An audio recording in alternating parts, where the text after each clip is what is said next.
Hello, કેમ છો? જય શ્રી કૃષ્ણ બધા. આજે જો અમારે એટલું બધું બારે પવન છે, હું તમને બતાવું.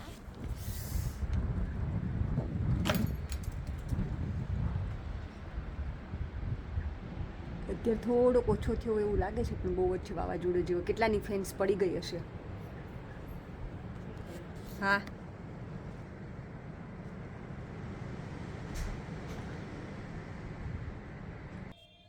ચાલો તો હવે આજે હું રસોઈમાં બનાવવાની છું ડિનર માટે લાઈવ ગાંઠિયા. આપણે છાશમાં વઘારેલા કહીએ તેનું શાક, અધરવાઇઝ આપણે કાઠિયાવાડી ભાષામાં અમે લોકો કળીનું શાક કહીએ. એટલે ખાટી છાશ હોય અને લસણથી વઘારવાની, અને એની અંદર આપણે ચણાનો લોટ હોય એને મસ્ત મસાલાવાળો કરીને અંદર સેવની જેમ સેવ પાડવાની, એટલે કળીનું શાક. તો તમે આ શાકને શું કહો? લાઈવ ગાંઠિયાનું શાક કહો કે કળીનું શાક કહો? અમે લોકો કળીનું શાક કહીએ. તો ચાલો આજે હું તમને બતાવું કે હું કેવી રીતે બનાવું છું. Yep. We putting it on now or in the car? That's what I'm saying. ખાલી હાથમાં રાખવાનું બોલું. હે? હાથમાં જોડે રાખતું સારું. ઓકે, ચાલો તો હવે હું આવી ગઈ છું કિચનમાં, અને અહીંયા મેં રેડી કરી દીધું છે. આ છે લીમડો, લસણને હું ઝીણું ઝીણું કટ કરી નાખીશ, કારણ કે મને શું કે આપણે આ કળીનું શાક બનાવીએ તો મને ઝીણું ઝીણું લસણની કટકી જે હોય ને મને એની અંદર બહુ ભાવે, સારી લાગે. અને લસણની ચટણી તો હું નાખીશ જ. અને આ મેં ચણાનો લોટ પણ લઈ લીધો છે, એની અંદર હું હમણાં બધો જ મસાલો એડ કરીશ. આપણો સૂકો તમારે જે એડ કરવો હોય તે, ચટણી છે, હળદર છે, મીઠું છે, ધાણા જીરું છે, એ બધું એમ. અને હા, તમારે આવી રીતે કળીનું શાક બનાવવું હોય ત્યારે તમારે ખાટી છાશ જોઈએ. એટલે ખાટી છાશ ના હોય તો સવારથી તમે દહીં જો ફ્રીજમાં રાખતા હોય તો બહાર રાખી દેવાનું, એટલે મસ્ત ખાટું બની જાય. તો જ આનો ટેસ્ટ આવે, નહીતર એટલો બધો ટેસ્ટ આપણે જોઈએ ને એવો ના આવે. તો આ બધો સૂકો મસાલો મેં આની અંદર નાખી દીધો છે. તમારા ટેસ્ટ પ્રમાણે તમારે જેટલું નાખવું હોય એટલું નાખવાનું. તો જો લોટ બંધાઈ ગયો છે. બહુ ઢીલો પણ નહીં રાખવાનો ને બહુ કડક પણ નહીં રાખવાનું, તો સેવ મસ્ત પડે. તો આ જો મેં ભાખરીનો લોટ પણ બાંધી લીધો છે. આમાં મેં છાશ રેડી કરી દીધી છે. અમે સંચો લીધો છે સેવ પાડવા માટે, પણ તમારે જો સંચાથી ના પાડવી હોય તો આપણે પેલો જારો હોય તળવાનો, એ જારાથી તમે હાથ વડે આમ કરીને પણ પાડી શકો છો. અને આ મેં ચણાનો લોટ બાંધી દીધો છે. એની અંદર મેં હળદર, મીઠું, ચટણી અને ધાણા જીરું નાખ્યું છે. તો મેં તમને બતાવ્યું તેમ આ લસણ ઝીણી ઝીણા કટકા કરીને રેડી કરી દીધું છે. તો આની અંદર તેલ ગરમ કરવા મેં મૂકી દીધું છે. ગેસ આપણે ચાલુ કરી દીધો. થોડી વાર તેલ આવવા દઈશ, પછી એની અંદર છાશ વઘારી દેવાની. આ જે છાશ લીધી છે ને તે પેલા ચકરીમાં તેલ લગાવી દઈએ, અને આની અંદર તેલ લગાવી દીધું છે. આમાં લગાવી દઉં થોડુંક. કામ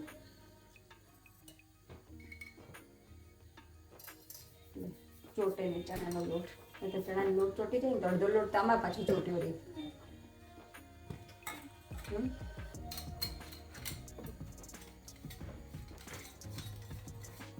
મજા આવી આશું સારું લોંગ લાગ્યો. બેઠી તો બરોબર. Yes.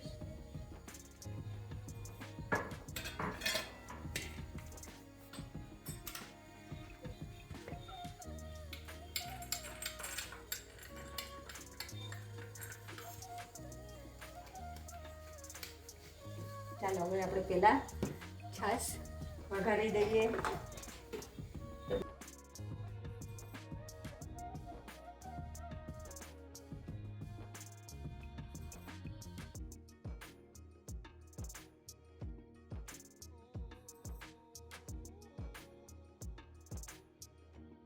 હજી આશીએ છે ને ઘરે જેલી બનાવી છે, સારી લાગતી હતી. આશી સારી લાગતી હતી. Yeah, your face says otherwise. ચાલો તો હવે તેલ આવી ગયું છે. અમે જીરું નાખી દીધું છે અંદર. આ હળદર, આ લીમડો, આ લસણ. અત્યારે શિયાળો છે ને તો લસણ થોડું વધારે હોય તો સારું લાગે. અને છાશ વધારી દેવાની આવી રીતે.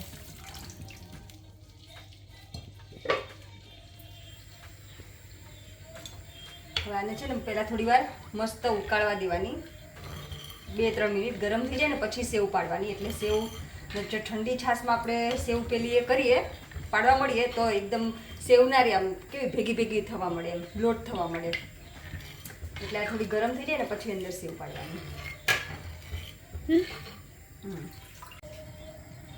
આની અંદર જો અમે બધા સૂકા મસાલા નાખી દીધા છે. હળદર, મીઠું, ધાણા જીરું, ચટણી, દાળ શાકનો મસાલો તમારે મરજી હોય તો નાખવાનો, નહીં મરજી હોય તો નહીં નાખવાનો.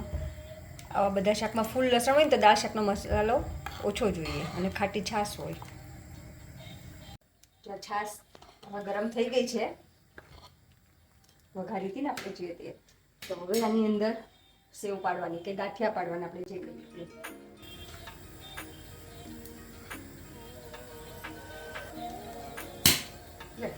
શું થયું આ?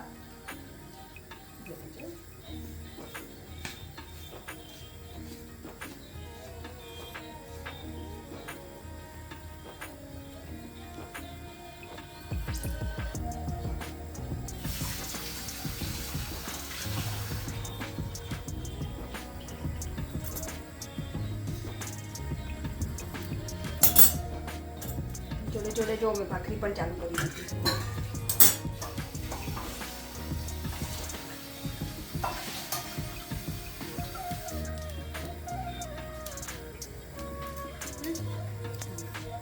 સેવ પડી ગઈ છે, જો તમે જોઈ શકો છો નાઇસલી. કેવું મસ્ત સ્મેલ એટલી મસ્ત આવે છે ને, ખાટી છાશ છે ને એટલે. અને આને એકદમ ધીમા ગેસે જ ચડવા દેવાની, એટલે મસ્ત ચણાનો લોટ છે ને બફાઈ જાય ને તો કાચી સેવ લાગે. તો જો આજનું આપણે ડિનર થઈ ગયું છે રેડી. ભાખરી, શું કહે, કળીનું શાક, ડુંગળી અને રાયતા, મરચાં. તો આવો ચાલો બધા જમવા માટે. હા, આની જોડે લસણની ચટણી પણ મસ્ત લાગે, પણ મેં આમાં ફૂલ લસણ નાખ્યું છે એટલે સાઈડમાં લસણની ચટણી નથી લીધી. તો પ્લીઝ કોમેન્ટ કરજો કે તમે કઈ રીતે બનાવો છો એમ. હું તો આને કળીનું શાક કહું લાઈવ ગાંઠિયાની જગ્યાએ, અને શું કે તમે જોયું હું કેવી રીતે બનાવું છું એમ. મીનો આમ જો મમ્મા વાલી વાલી કરે. આમ જો સીધા જો આમ જો ગટ્ટુડી ગગોલ્યું છે મમ્માનું, ગગોલ્યું છે મમ્માનું, પપોલ્યું છે. ઓલો લો લો લો મમ્માનો દીકરો છે ને, ડાયો દીકરો છે મમ્માનો, ડાયો દીકરો છે. એ ભાગ્યો મમ્માનો દીકરો ભાગ્યો. એ ભાગો.